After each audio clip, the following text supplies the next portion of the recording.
In the winter of 2012, I moved into a secluded cabin in the woods to finish my novel. My name is Ethan.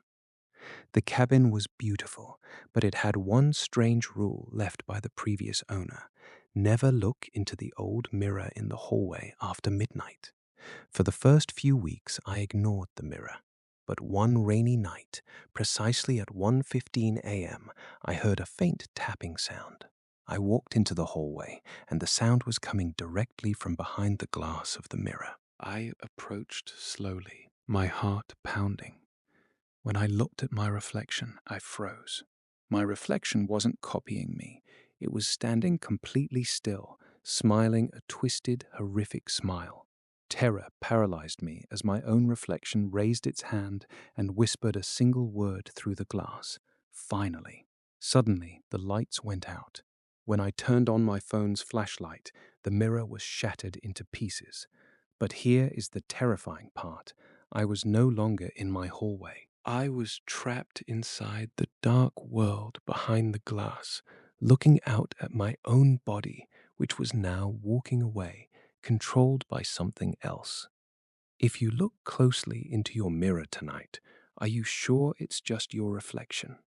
I've been working as a night watchman at the St. Jude Archives for 3 years. It's a boring job, just watching security monitors in a basement. But last month, a new security camera was installed in room 404, a deep storage room that has been locked since 1975. No one goes in, and no one goes out. On my first night monitoring room 404, the screen was pitch black.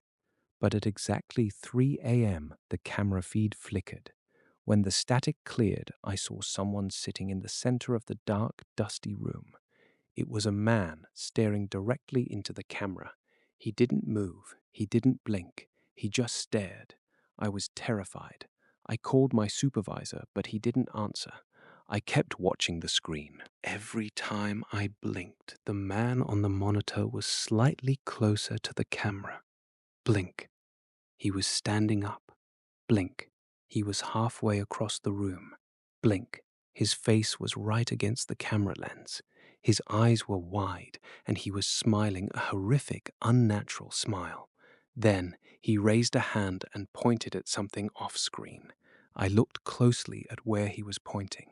In the corner of room 404, on a dusty table, there was an old black and white monitor showing a live feed of a basement security office. My office. My blood ran cold. I looked at the monitor inside the video, and I could see myself sitting in my chair, looking at the screen. But then I noticed something impossible.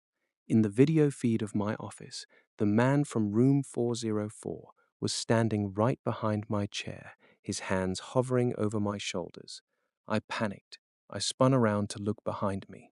My office was completely empty. There was no one there. I turned back to my security desk, breathing heavily, trying to convince myself it was a glitch or a cruel prank. But when I looked at my main monitor, the feed for room 404 was gone.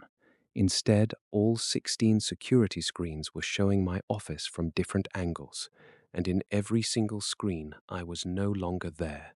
The chair was empty. Suddenly, I realized I couldn't feel my breathing. I couldn't feel my heartbeat.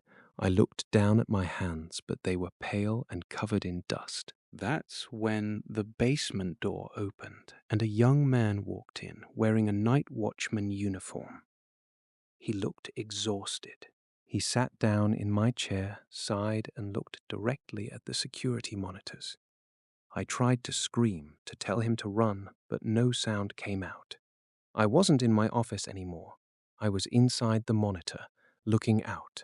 And as the clock struck 3 a.m., I realized I was the one pointing at him.